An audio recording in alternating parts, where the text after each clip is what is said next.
100 ദിവസം 100 പാഠങ്ങൾ കൊണ്ട് ഇംഗ്ലീഷ് പഠിക്കുക എന്നുള്ളതാണ് നമ്മുടെ ഒരു പദ്ധതി. അതനുസരിച്ച് ഇന്ന് രണ്ടാമത്തെ ദിവസമാണ്. നമ്മൾ ശ്രദ്ധിക്കുക, നമ്മൾ മലയാളത്തിൽ നമ്മൾ പറയുന്ന കാര്യങ്ങളൊക്കെ നമ്മൾ ഇംഗ്ലീഷിൽ എങ്ങനെ പറയാമെന്നുള്ളതാണ് നമ്മൾ പഠിക്കുന്നത്. നിത്യജീവിതത്തിൽ നമ്മൾ ഉപയോഗിക്കുന്ന കാര്യങ്ങളാണ് നമ്മളിവിടെ സംസാരിക്കുന്നത്. അതുകൊണ്ട് തന്നെ നിങ്ങളൊരു ഡയറി എടുക്കുക, ചെറിയൊരു ഡയറി, പോക്കറ്റ് ഡയറി എടുക്കുക, അതിൽ എഴുതിയിടുക. നിങ്ങൾ പേന ഉപയോഗിച്ച് എഴുതുക, അവിടെ അത് കൈ കരുതുക, ഉപയോഗിക്കുക. ഇംഗ്ലീഷ് എന്നുള്ള ഏത് ഭാഷയും നമ്മൾ പഠിക്കുന്നു ഉപയോഗിച്ചാണ്. അപ്പോൾ നിത്യജീവിതത്തിൽ ഉപയോഗിക്കാൻ പറ്റുന്ന അല്ലെങ്കിൽ ഉപയോഗിക്കുന്ന വാക്യങ്ങളാണ് നമ്മൾ സംസാരിക്കുന്നത്. എൻ്റെ പേര് ജസ്റ്റിൻ തോമസ്. ഇപ്പോഴാദ്യം നമുക്ക് ശ്രദ്ധിക്കാം, കുറച്ച് എന്നുള്ളതിന് എങ്ങനെയാണ് ഇംഗ്ലീഷിൽ പറയുന്നത്. കുറച്ച് എന്നുള്ളതിന് നമുക്ക് രണ്ട് രീതിയിൽ പറയാം. ഒന്ന് സം എന്ന് പറയാം, അല്ലെങ്കിൽ എ ലിറ്റിൽ എന്ന് പറയാം. ഒരു ഉദാഹരണം, I'm a little hungry, എനിക്ക് കുറച്ച് വിശപ്പുണ്ട്. കുറച്ച് some, I'm a little hungry. നിനക്ക് കുറച്ച് ചോറ് വേണോ? Do you want some rice? Do you want some rice? ഇപ്പോൾ നമുക്കൊന്നുകൂടെ പറഞ്ഞു നോക്കാം, I'm a little hungry, I'm a little hungry. ഇവിടെ നമുക്ക് ഇനിയിപ്പോൾ എപ്പോഴും എനിക്ക് കുറച്ച് വിശക്കുന്നുണ്ട്, നമ്മൾ വീട്ടിൽ എങ്ങനെയാണ് പറയേണ്ടത്? I'm a little hungry. കുറച്ച് റൈസ് വേണോ? Do you want some rice? Do you want some rice? അപ്പോൾ വേണമെന്നുള്ളത് എങ്ങനെയാണ്? Yes I do. വേണ്ട, no I don't. Yes I do. കാരണം ഡു വെച്ചാണ് ക്വസ്റ്റ്യൻ ചോദിച്ചത്. അതുകൊണ്ട് തന്നെ നമ്മൾ ഉത്തരം പറയുമ്പോഴും yes I do. Yes I want എന്നല്ല പറഞ്ഞത്, യെസ് ഐ ഡു. ആ ക്വസ്റ്റ്യൻ തുടങ്ങുന്നത് അങ്ങനെയാണ് അല്ലേ. നമ്മളിത് രണ്ടാമത്തെ ചാപ്റ്ററിൽ നമ്മൾ പഠിച്ചാണ്. നമ്മുടെ ആദ്യത്തെ അല്ലേ, ഒരുപാട് നമ്മൾ ഏകദേശം 500ഓളം ചാപ്റ്ററുകൾ കഴിഞ്ഞായിരുന്നു. അതിൻ്റെ രണ്ടാമത്തെ ചാപ്റ്ററിൽ ഇത് പഠിച്ചാണ്. പക്ഷേ വിട്ടാൽ നമ്മൾ ഇതങ്ങ് പഠിക്കുക, നമ്മളിത് മെമ്മറൈസ് ചെയ്യുക. നമ്മൾ ബൈ ഹാർട്ട് എന്ന് പറയാട്ടല്ലേ, ബൈ ഹാർട്ടിനേക്കാളും നല്ല വാക്കെന്താണ്? മെമ്മറൈസ്. ഓക്കെ, നമ്മളിത് മെമ്മറൈസ് ചെയ്യുക, ഉപയോഗിക്കുക. ദാഹിക്കുന്നുണ്ടോ? ഈസ് ദർ തേഴ്സ്റ്റ് എന്ന് ചോദിച്ചാൽ തെറ്റാണ്. അപ്പോൾ നമ്മളെന്താണ്? Are you thirsty? Are you thirsty? നമുക്കൊന്നും ചോദിക്കാം, ദാഹിക്കുന്നുണ്ടോ? Are you thirsty? ഉണ്ട്, ദാഹിക്കുന്നുണ്ട്. ചോദ്യത്തിനല്ലേ, ഉണ്ട്, ഉണ്ടോ? ഉണ്ട്. അപ്പോഴെന്താണ് അതിൻ്റെ ഉത്തരം? Yes I M. Yes I M. Do you have a car? നിനക്കൊരു കാർ ഉണ്ടോ?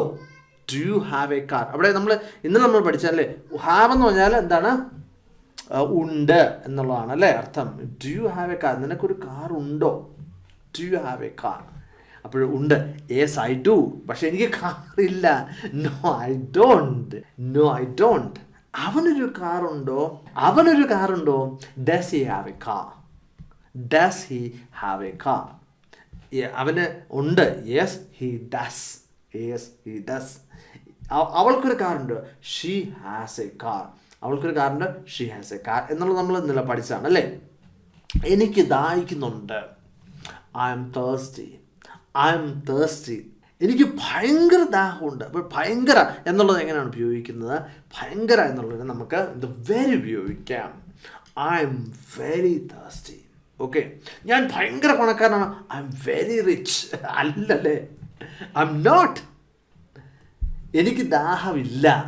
എനിക്ക് ദാഹം ഇല്ല. I'm not thirsty. I'm not thirsty. വേണോ? നമ്മൾ എപ്പോഴും ചോദിക്കുന്നത് അല്ലേ, വേണോ?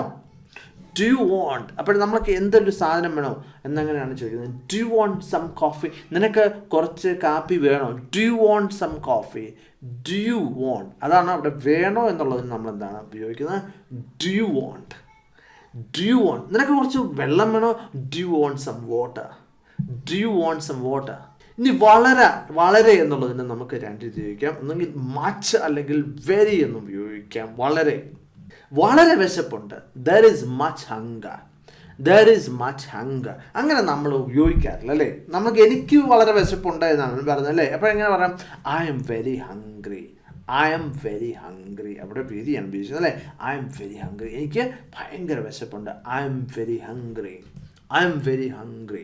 അവന് വിശക്കുന്നുണ്ടോ? അവന് വിശക്കുന്നുണ്ടോ? Is he hungry? Is he hungry? Yes he is. അവിടെ ഈസ് വെച്ചാണല്ലേ ക്വസ്റ്റ്യൻ തുടങ്ങിയത്. അതുകൊണ്ട് തന്നെ ഉത്തരത്തിൽ നമ്മൾ എന്താണ്? Yes he is. അപ്പോൾ നമ്മളിങ്ങനെ പറഞ്ഞോ, യെസ് ഹി ഈസ് ഹംഗ്രി എന്ന് പറഞ്ഞോ? നോ, അതിൻ്റെ ആവശ്യമില്ല. യെസ് ഹി ഈസ് എന്ന് മാത്രം പറഞ്ഞാൽ മതി. ചോറ് വേണോ? നമ്മൾ ഇപ്പോഴും ചോദിക്കുന്നതല്ലേ, ചോറ് വേണോ? Do you want some rice? Do you want some rice? നിനക്ക് കുറച്ച് ചോറ് വേണോ? നമ്മളെപ്പോഴും കുറച്ചെന്നുള്ളത് നമ്മളെപ്പോഴും ഉപയോഗിക്കാറുണ്ട് അല്ലേ. നിനക്ക് ചോറ് വേണം. Do you want some rice? ഇനിയിപ്പോഴും അപ്പം നമ്മൾക്ക് ചോദിച്ചു, അപ്പോൾ ഈ കുക്ക് ചെയ്ത നമ്മൾ ചോറിന് എന്താണ് പറയുന്നത്? അതിനാണല്ലോ നമ്മൾ ചോറിന് പറയുന്നത്. അതിനകത്തിന് അരി എന്നാണല്ലോ പറയുന്നത്. അപ്പോൾ നിനക്ക് അരി വേണമെന്നാണ് ഇവിടെ ചോദ്യം. അപ്പോൾ സത്യത്തിൽ എന്താണ് ഈ ചോറിന് കുക്ക്ഡ് റൈസ് എന്നാണ് പറയുന്നത്. അപ്പോൾ അരിയാണല്ലേ റൈസ്, പക്ഷേ നമ്മൾ സാധാരണ ചോദിക്കുന്നത് ഡു വോണ്ട് സം റൈസ് എന്നാണ്. അപ്പോൾ അങ്ങനെ തന്നെ ചോദിച്ചാൽ അല്ലേ. ഇനിയിപ്പോൾ വളരെ സ്പെസിഫിക് ആണ് നമുക്ക് വേണമെങ്കിൽ എന്ത് പറയാം, കുക്ക്ഡ് റൈസ് എന്ന് പറയാം, പക്ഷെ അങ്ങനെ ആരും പറയാറില്ല. അപ്പോഴിവിടെ ഉത്തരമായിട്ട് പറയണം വേണ്ട കാപ്പി മതി, ചോറ് വേണ്ട കാപ്പി മതി എന്നങ്ങനെ പറയാം. No coffee is enough. No coffee കാപ്പി മതി. No coffee is enough. വേണ്ട ചോക്ലേറ്റ് മതി എങ്ങനെ പറയും, നോ ചോക്ലേറ്റ് ഈസ് എനഫ് അല്ലേ. ഇനി ഞാൻ എന്നുള്ളതിന് നമ്മൾ സാധാരണ ഐ എന്നാണ് പറയുന്നത് അല്ലേ. അപ്പോൾ എനിക്ക് എന്നുള്ളത് എങ്ങനെ പറയാൻ പറ്റും, എനിക്കെന്നുള്ളതിനും ഐ എന്നാണ് പറയുന്നത്, അല്ലെങ്കിൽ ടു മീ എന്ന് പറയാം അല്ലേ. അപ്പോൾ പല സാഹചര്യം അനുസരിച്ചാണ് അത് പറയുന്നത്. അപ്പോൾ ഞാൻ എന്നുള്ളത് ഐ ആണ്, എനിക്കെന്നുള്ളതും ഐ ആണ്, ടു മീ എന്നുള്ളതും എനിക്കെന്നാണ് അർത്ഥം. നമ്മളത് എവിടെയാണ് ഉപയോഗിക്കുന്നത് നമുക്ക് ശ്രദ്ധിക്കാം. ഞാനൊരു പണക്കാരനാണ്. അപ്പോൾ ഞാൻ ഇവിടെ നമ്മൾ ഐ അല്ലേ, I am a rich man. I am a rich man. ഞാൻ നേരത്തെ തന്നെ പറഞ്ഞു ഞാൻ പണക്കാരനല്ല. I'm not a rich man. I'm not a rich man. ഇനി എനിക്ക്, ഞാൻ പറഞ്ഞു എനിക്കെന്നുള്ളതും ഐ എന്ന് പറയാം അല്ലെ. എനിക്കൊരു കാറുണ്ട്. I have a car. അപ്പോഴവിടെ എനിക്കെന്നുള്ളത് ഐ ആണ് ഉപയോഗിച്ചിരുന്നത് അല്ലേ. അപ്പോൾ എനിക്കൊരു കാറുണ്ട്, ഐ ഹാവ് എ കാർ. എനിക്ക് താ, എനിക്ക് അവിടെ വേറെ എനിക്ക് താ, please give it to me. അപ്പോൾ ഗീവ് ഇറ്റ് ടു മീ എന്ന് മാത്രം ചോദിച്ചാൽ പോരെ. നമ്മൾ ഇംഗ്ലീഷിൽ പൊളൈറ്റ് ഭാഷ ആയതുകൊണ്ടാണ് പ്ലീസ് ഉപയോഗിക്കുന്നത്. Please give to me, please give to me. അവൻ എനിക്ക് കുറച്ച് പൈസ തന്നായിരുന്നു. നല്ല മനുഷ്യനല്ലേ, അവൻ എനിക്ക് കുറച്ച് പൈസ തന്നായിരുന്നു. He has given me some money. He has given me some money. ഇവിടെ നമുക്ക് വേറെ രീതിയിൽ ഇത് ഉപയോഗിക്കുന്നത് പ്രസൻറ്റ് പെർഫെക്റ്റ് ടെൻസിലാണ് ഇത് ഉപയോഗിച്ചത് അല്ലേ. ഇങ്ങനെ വല്ല ഉപയോഗിക്കാം, he gave me some money എന്ന് വേണമെങ്കിൽ നമുക്ക് പറയാം. രണ്ടും ശരിയാണ്. അപ്പോൾ നിങ്ങളുടെ ചോദ്യം, അപ്പോൾ ഈ സിമ്പിൾ പാസ്റ്റും പ്രസൻറ്റ് പെർഫെക്റ്റ് ടെൻസും തമ്മിൽ എന്താണ് വ്യത്യാസം? ഇത് രണ്ടും ശരിയാണെങ്കിൽ അതിനെപ്പറ്റി വളരെ വിശദമായിട്ട് നമ്മൾ നേരത്തെ പഠിച്ചാണല്ലേ. ഇപ്പോൾ പുറകിൽ പോയിട്ട് അല്ലെങ്കിൽ നിങ്ങൾ യൂട്യൂബിൽ Justin Thomas English present perfect tense simple past tense എന്ന് നിങ്ങൾ സെർച്ച് ചെയ്താൽ നിങ്ങൾക്ക് തീർച്ചയായിട്ടും കിട്ടുന്നതാണ്. നമ്മൾ ഗ്രാമറിനെ പറ്റി സംസാരിക്കുന്നില്ലാത്തത് കൊണ്ടാണ് ഞാനിപ്പോൾ ഇതിനെപ്പറ്റി പറയാത്തത്. അപ്പോൾ നമുക്ക് എങ്ങനെ പറയാം, he has given me some money അല്ലെങ്കിൽ he gave me some money. എനിക്ക് കാപ്പിക്ക് ഇച്ചിരി മധുരം വേണം കേട്ടോ, നമ്മൾ പറയാറുണ്ടല്ലേ. I would like some sugar in my coffee. I would like some sugar in my coffee. അങ്ങനെയാണ് സാധാരണ പറയുന്നത്. ഇങ്ങനെ വേണം പറയാം, I want some sugar for my coffee, അല്ലെങ്കിൽ I need some sugar for my coffee എന്ന് പറയാമോ? തീർച്ചയായിട്ടും പറയാം. പക്ഷേ സാധാരണ സംസാര ഭാഷയിൽ ഉപയോഗിക്കുന്നത് എങ്ങനെയാണ്, I would like some sugar in my coffee എന്നാണ് ഉപയോഗിക്കുന്നത്. അപ്പോൾ നിങ്ങളുടെ ഒരു ചോദ്യം, ഈ വോണ്ടും നീഡും തമ്മിൽ എന്തെങ്കിലും വ്യത്യാസമുണ്ടോ? രണ്ടും ഒരേ രീതിയിലാണ് ഇവിടെ ഉപയോഗിക്കുന്നത്. വ്യത്യാസം ഉണ്ടോ എന്ന് ചോദിച്ചു കഴിഞ്ഞാൽ തീർച്ചയായിട്ടും വ്യത്യാസമുണ്ട്. അപ്പോഴെന്താണ് നീഡ് എന്നുള്ളത് ഒരു അത്യാവശ്യമായിട്ടുള്ള ഒരു കാര്യത്തിനാണ് നീഡ് എന്ന് പറയുന്നത്. അപ്പോൾ വാണ്ട് എന്നുള്ളത് അത്ര അത്യാവശ്യമൊന്നുമില്ല. ഓക്കെ, ഇവിടെ ഉദാഹരണം,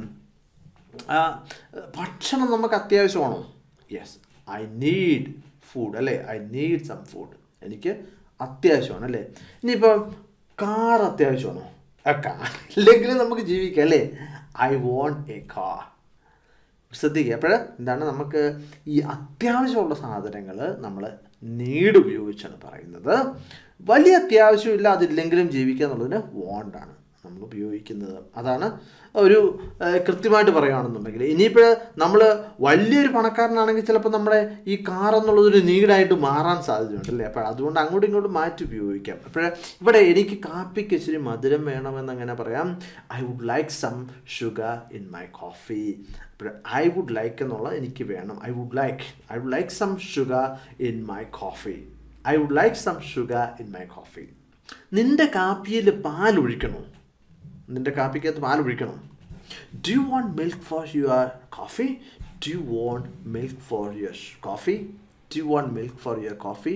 അപ്പോൾ അതിനേക്കാളും കൃത്യമായിട്ടുള്ള അല്ലെങ്കിൽ സംസാര ഭാഷയിൽ ഉപയോഗിക്കുന്നത് എന്താണ്, would you like milk for your coffee?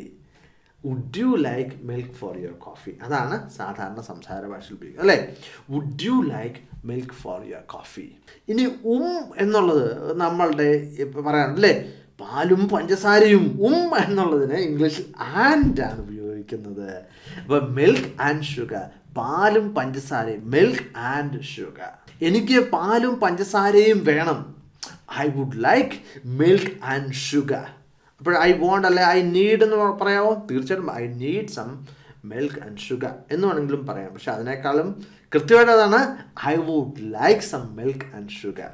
എൻ്റെ കാപ്പിക്ക് പാലും പഞ്ചസാര ഇടണം കേട്ടോ. പാൽ ഒഴിക്കണം, പഞ്ചസാര ഇടണം. I would like some milk and sugar for my coffee. I would like some milk and sugar for my coffee. നമുക്ക് ഒന്നിച്ച് പറയാം. I would like some milk and sugar for my coffee. കാപ്പിക്ക് പഞ്ചസാര ഇടണോ? അപ്പോഴേ ഇപ്പോൾ ഒത്തിരി പേർക്ക് ഷുഗർ ഉണ്ടല്ലേ. അപ്പോൾ നമ്മൾ ചോദിക്കാറില്ലേ, കാപ്പിക്ക് പഞ്ചസാര ഇടണോ? Do you want sugar for your coffee? അതിന് നല്ല എന്താണ്? Would you like sugar for your coffee? Would you like sugar for your coffee?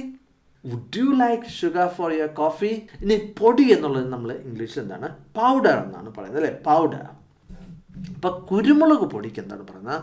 ഇപ്പോൾ കുരുമുളക് എന്നുള്ളത് black pepper powder, black pepper powder. അപ്പോൾ നിനക്ക് ഉപ്പും കുരുമുളക് പൊടിയും വേണോ? നമ്മൾ സാധാരണ ചോദിക്കാറില്ലേ അല്ലേ, ഉപ്പും കുരുമുളക് പൊടിയും ഇടണോ? Do you want salt and pepper?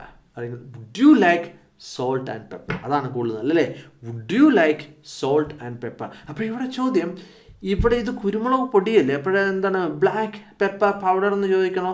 ഒരാവശ്യമില്ല, കാരണം ഇത് അണ്ടർസ്റ്റുഡ് ആണ്, ആൾക്കാർക്ക് മനസ്സിലാകുന്ന കാര്യമാണ് അല്ലേ. Would you like salt and pepper? നിനക്ക് മുട്ടയിൽ ഉപ്പും കുരുമുളക് പൊടി ഇടണോ? നമ്മൾ ചോദിക്കാറില്ലേ, മുട്ട പുഴുങ്ങിയിട്ട് ഉപ്പും കുരുമുളക് പൊടി ഇടണോ? എന്താണ്? Do you want salt and pepper on your egg? അപ്പോൾ അതിൽ നിന്നുള്ള എന്താണ്? Would you like salt and pepper on your egg? Would you like salt and pepper on your egg? Would you like salt and pepper on your egg? അപ്പോൾ ഇത് നിങ്ങൾക്ക് മനസ്സിലായെന്ന് ഞാൻ കരുതുകയാണ്. തീർച്ചയായിട്ടും ശ്രദ്ധിക്കുക, നമ്മൾ ഏത് ഭാഷയും പഠിക്കുന്നത് നമ്മൾ റിപ്പീറ്റ് ചെയ്താണ്. അവിടെ ഞാൻ പറഞ്ഞ പോലെ തന്നെ നിങ്ങൾ ഡയറിയിൽ എഴുതുക, എന്നിട്ട് ആ ഡയറി പോക്കറ്റിലിടുക, എപ്പോഴും റെഫർ ചെയ്യുക. നമ്മൾ റിപ്പീറ്റ് ചെയ്ത് കഴിഞ്ഞാൽ നമ്മൾ തീർച്ചയായിട്ടും പഠിക്കും. അപ്പോഴേ ഇത് രണ്ടാമത്തെ ദിവസം നമ്മൾ പഠിപ്പിച്ച എല്ലാ കാര്യങ്ങളും നിങ്ങൾ വ്യക്തമായിട്ട് പഠിക്കുക. മറ്റ് വീഡിയോ ആയിട്ട് നാളെ കാണാം. Thank you very much for watching and God bless you.